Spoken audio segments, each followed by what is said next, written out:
What's going on, everybody? Icosiel here, and today I'm going to show you my way of making gold in World of Warcraft Classic on a very limited schedule. So stick around and let's talk about it.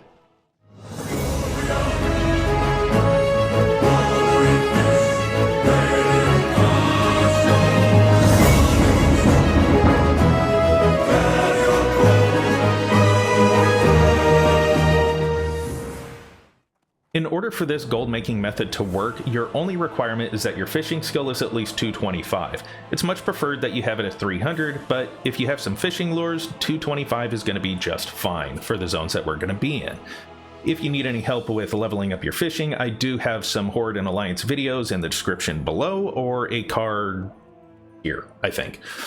So you can check those out if you need to level up your fishing. So, what are we talking about? Well, we're talking about getting as many mithril trunks and ironbound trunks as we possibly can, and you're mainly going to get those from pools of wreckage that you find. However, you do not want to skip any fishing pools. Yeah, you don't make a lot of money from Firefin Snapper, but you're going to be able to find more of those crates from those pools. Same thing with Oily Blackmouth and the Stone Scale Eel pools. So make sure when you do this, you are not skipping any fishing pool that you see. So what are the paths that we're talking about? Well, the first one is in Stranglethorn Vale, and I play Alliance, so I actually always start up here. I just go to Westfall and then kind of swim over here. I start off at the Zandalar Isles, and then every single pool I see I fish out of, and I just follow this path all the way down. Now, this second path that you see here, that is optional. If you're on a PvE server, I highly suggest it. On a PvP server, this whole area, it can be pretty deadly. So if I'm getting ganked a lot, I will tend to stay away from this, and I'll just try and move on. You are going to find only the ironbound trunks from about here to here. Once you pass this river, you're going to start finding all the mithril, and you'll find mithril bound trunks here. So once I get to Booty Bay, I go ahead and I send all the stuff that I fished up over to my bank tune, and then I move on. I take the boat over to Ratchet, fly over to Gadgetzan, and find myself in Steam Whittle Port. Go all the way down, fishing every single pool, and then all the way back up, and then I usually only do that once, and then go to Gadgetzan, send everything that I have and over to my bank tune, and then my next spot is over here. Now, Alliance gets here super easy. You just go over to Feathermoon Stronghold and you swim all the way over here. Horde, a little different. You got to go to Camp Mojachi, or I'm forgetting the name of the town that's over in Desolus here, and you'd have to swim down or run over here. But this is a short path, but the good thing about it is, if you're lucky, there is a ton of Stone Scale Eel here. Sometimes I'm not so lucky. I only find like 1 or 2 Stone Scale Eel pools, but you have the potential of getting quite a bit. You also want to make sure you go into this little river here, because there's some pools here. Once you get to about this area, no more pools are going to show up, so just turn back around and go back up. I usually do this once or twice because it's a shorter area and they respawn rather quickly. So once you're all done with this, and it takes about an hour and a half to 2 hours to go up and down all this stuff in all 3 zones, you're going to have roughly this much. And I can't get rid of, there we go. Okay, so this is what I was able to collect in that amount of time. And what we're going to do is, obviously, sell it on the auction house. So let's talk about the auction house. All right, so before you start this process, I highly suggest you get an auction house add-on. I use Auctionator, but I'm not saying that that's the best one. This is just the one that I prefer to use. There are multiple ones out there, so go ahead and try them all and see which one works best for you. The reason why I like Auctionator is because when I click on sell, it's going to show me multiple prices. So I'll put my Bolt of Mageweave on here. It shows the price of how much it's selling for as singles. Even though it's like this here, the lowest one, singles are 32.50, but it's in stacks of 10. So you have a choice to make.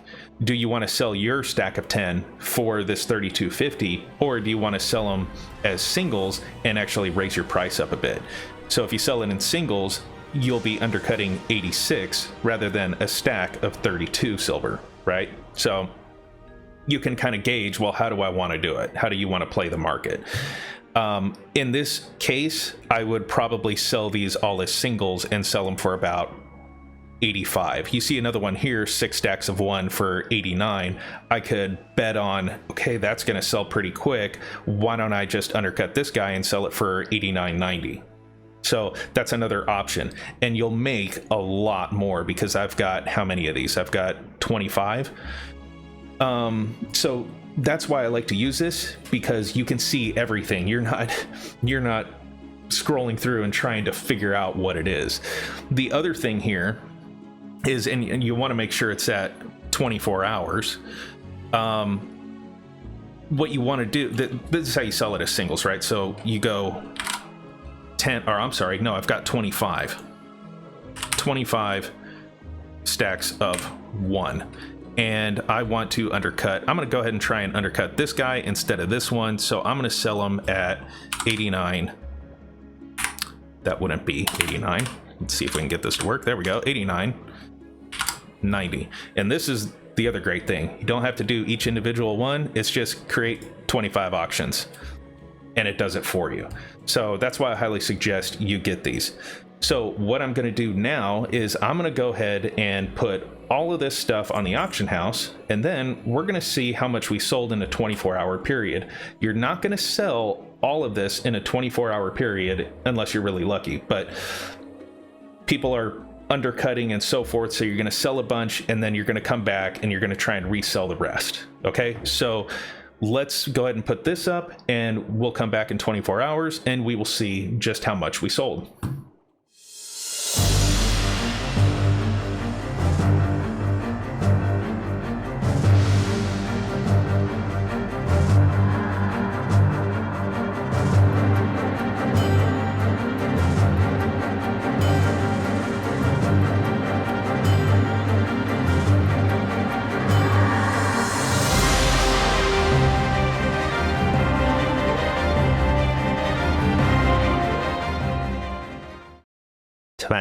Hours later.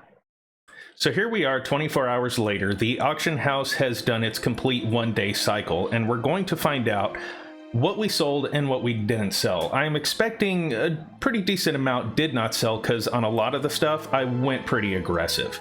But on the next time we do this, we're going to drop it down a bit and really try and just get rid of all of our stuff, and we'll see how much we come up with.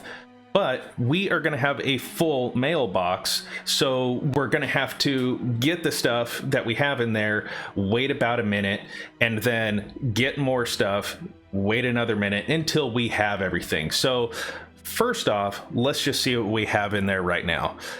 So it looks like we have a bunch of strangle kelp, and then I should expect to see, yeah, all right, so I'm seeing some of the stuff that did not sell, and there's probably going to be more stuff that sold behind all of this, is what I'm expecting. So let's go ahead and click on open all and see what we got. So remember that we started at 40 gold, and for this iteration, all right, so there's 3 there, but we're going to have to wait a moment. And I'm going to speed through. This wait period, and we'll finish this up. Okay, so here's the next iteration. Looks like none of the stone scale eels sold. I was going pretty aggressive with that one, so that's actually expected. And all of them were singles, so yeah, that filled up the mailbox pretty good. And we'll fast forward again.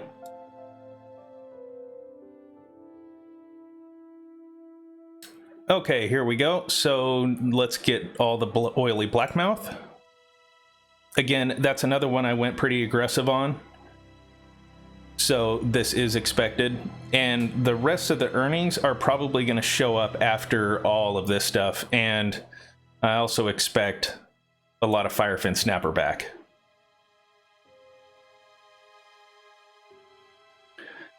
I had 111 of these things, so that's probably going to be two or three inboxes full of Firefin Snapper. So we'll fast forward through all of this too. This might not be the last of the Firefin Snapper.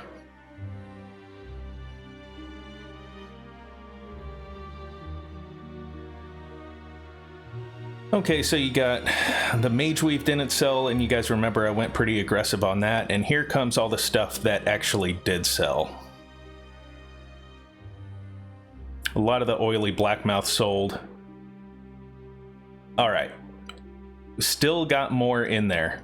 So we are only up to 18 gold at this point, which is expected because a lot of the higher selling items or higher priced items didn't sell because I went pretty aggressive with it. But again, the next time I put this up, it's going to be a little less aggressive.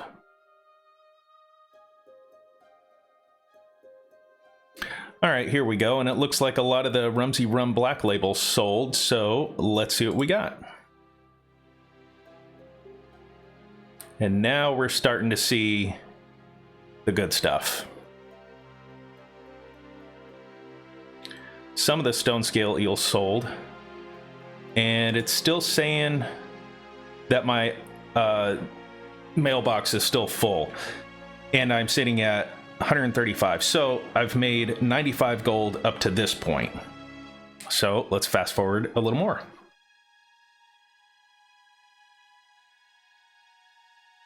Now, I expect this to be the last of it, and it looks like it is. And it's a bunch of heavy leather, so let's see what the last bit is.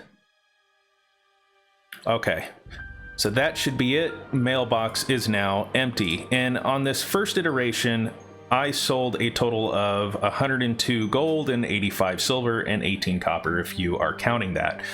So I'd say that's pretty darn good, especially because I still have stone scale eel here and oily blackmouth, which sells for a decent amount.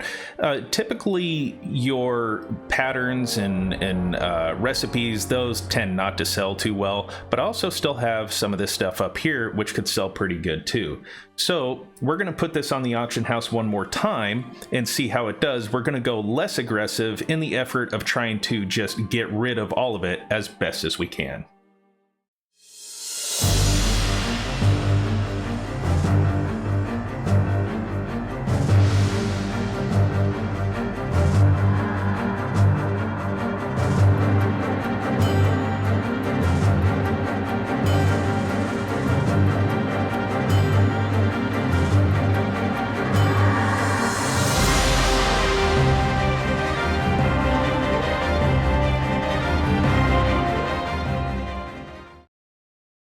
Hours later.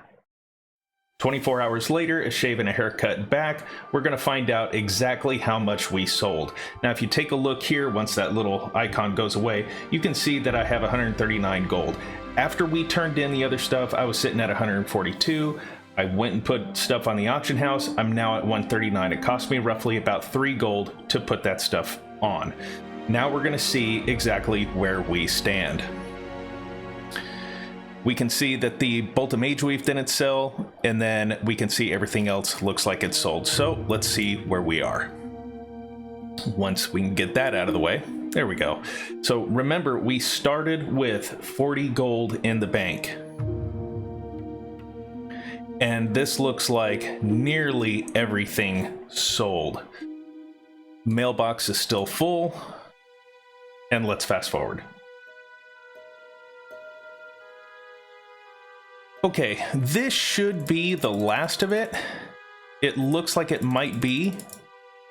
So let's see what we got. We are sitting at 185 gold, still going up. Again, remember, we started at 140.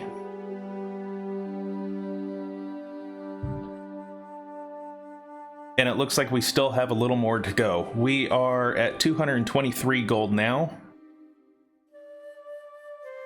Let's fast forward again.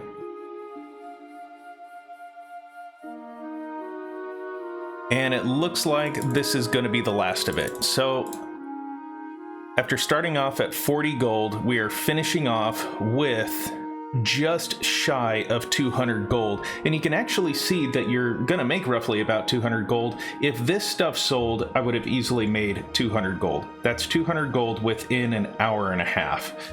So it's a pretty good farming spot. You can see if you actually have more time to do this over and over and over again, and you always have these supplies, you're really gonna make a lot of gold. Every time you log on, you're gonna be getting about 100 gold. If you don't have a lot of time like me, I find this to be pretty beneficial. If I have an hour, I can basically farm up a little over 100 gold.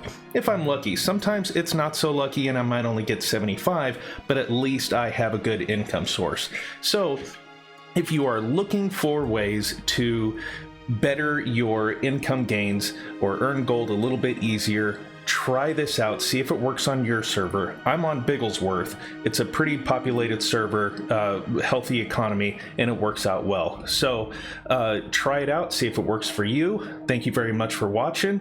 And if you guys want to see more stuff like this, please let me know in the comments below. Take care of yourselves, and I'll see you in the next one.